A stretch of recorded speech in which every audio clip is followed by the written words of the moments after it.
If you are someone that is starting intermittent fasting and you're not quite sure exactly what foods to eat, well, stay tuned because in this video, I'm going to be discussing exactly that.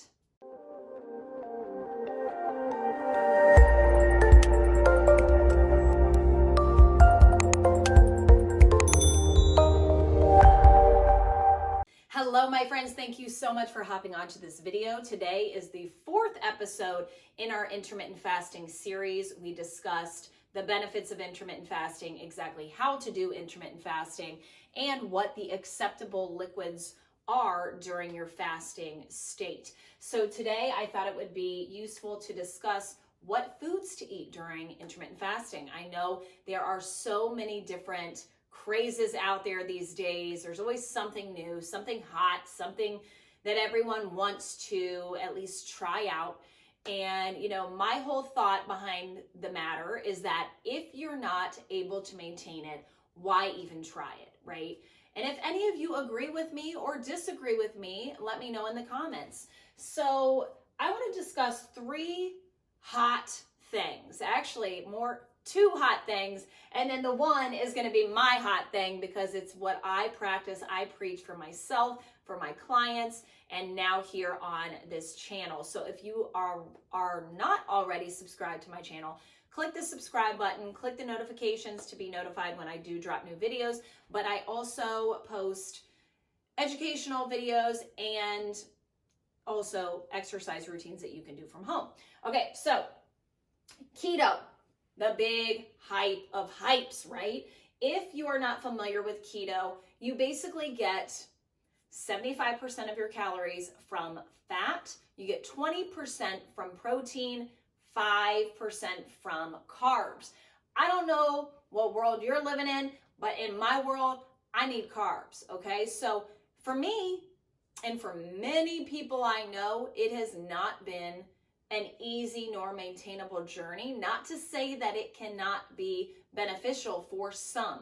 Some people, it allows them to kind of kickstart their engine and it gets their hormones back in check and it allows them to stop craving the bad foods. So in that regard, I'm all for it. However, most of the people, well, actually every single person I know that's tried keto, tried it and they weren't able to maintain it or they didn't like it. So for me, it's hard for me to really preach something that I've seen so many failures at. And so that's kind of putting my 2 cents in there. But again, not to say it's not good for balancing hormones, getting insulin levels in check, because if you're eating terrible foods, high glycemic foods, a lot of carbohydrates, you can have those insulin spikes and then eventually develop insulin resistance that down the road can lead to diabetes and a whole world of problems. But when you do keto, at least it helps in that regard. And then, the fact of the matter is we know that carbs are bad if you're consuming the wrong carbs. And so instead of focusing on the right carbs, keto is just removing carbs almost completely, because 20 grams of carbs at most per day is what they allow if you're doing keto correctly. And so that's very difficult for many people, okay? So again, if you're having success with keto, more power to you. And that is a great tool to use while doing intermittent fasting. The two together can be a deadly combination is what, a lot of people say that are educating on keto and intermittent fasting. Yes, I understand that. However, I am all about teaching balance, and keto is not a balanced meal plan at all. It is a diet. You're removing something from it. So it's not maintainable. Not maintainable for most. Not all, for most. Macro counting is a big craze these days. It's always been a thing, but now it's all about if it fits in your macros, right? You can eat anything as long as it fits in your macros.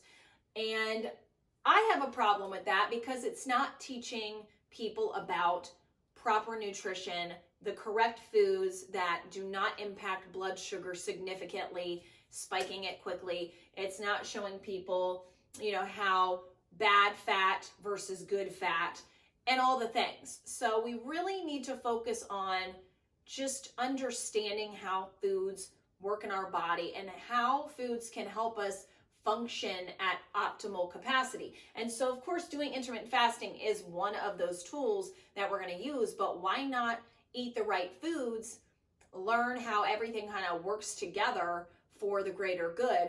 And, you know, in terms of eating healthy, eating not healthy, doing intermittent fasting, a lot of people are out there and they're saying, well, if you're doing intermittent fasting, you can get away with eating the bad foods. It's not going to impact your body nearly the same as if you were eating bad foods, eating 5 to 7 meals per day, not doing intermittent fasting. Is this correct? Yes. You can get away with it a little bit more doing intermittent fasting, eating bad foods. You can. I'm not going to lie there, okay? But at the end of the day, we want to focus on doing what we can. The majority of the time, 85%, 90%, eating good, eating clean within our window. And then we save our splurges for when we really want the splurges. I mean, I don't want to waste a cheat on just something like, oh, my neighbor came over and said, I baked cookies, here you go. No, I'm going to wait and I'm going to have that treat for when my mom's making her, you know, homemade this or homemade that. And that's something that I crave and I really want. And when you eat it, you're like, that hit the spot. That was amazing. You shouldn't just splurge because, oh, well, I can do it and, you know, it's there. Don't do it. Save your cheats for when you really, really can't stop thinking about that food. And, you know, and when you do it, instead of feeling guilty about it, just move on. You know, I tell people it's mind over matter. When you're thinking about something over and over and over again, and you're like, okay, I've been really good, and it's my first cheat, and I cheated, and I ate it, and it was really good, but oh my gosh, I'm such a failure, and I ate it, and I shouldn't have had it, and how many calories, how many carbs, how many grams fat, oh my goodness. That in itself, the thought behind the action is going to impact you more than the action. So focus on doing the action and totally sticking behind it, you know, like you did it. It is what it is. And I'm going to do better tomorrow. I'm not going to do it, or not even do better. Like, you're allowed to have a splurge. So enjoy every bit of it and don't feel bad.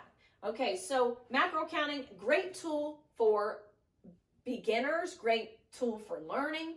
I mean, in general, I think that every single person should be aware of the amount of fat, the amount of carbs, the amount of protein they're consuming to a certain degree, not exact. That's where I struggle, because I don't want people to be so consumed with the number that if they don't hit that number to the T, they feel like they are a failure. They feel that they didn't do it correctly that day. And oh my gosh, everything is just thrown out the window because I didn't hit my numbers. I don't want to teach my clients that mindset. And so I know I surely have never counted, measured, weighed anything. So I don't want to teach that. I just don't think that is a healthy mindset, having to be exact to the T, because we're not ever going to be able to maintain that lifestyle, ever. I don't care who you are.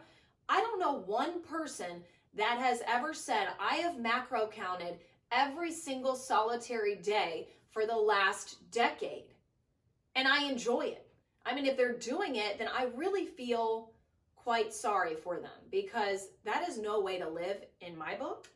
Not that I'm hating on macro counters. There's a ton of macro coaches I know out there that are preaching great things, very educated, very knowledgeable, and I 100% appreciate their content, the value they provide. However, it's not the way in which I teach. There are so many different ways to get to the same goal, okay? So I teach low glycemic nutrition, as we're going to discuss here, because for me, for my clients, it is a much more balanced, maintainable approach.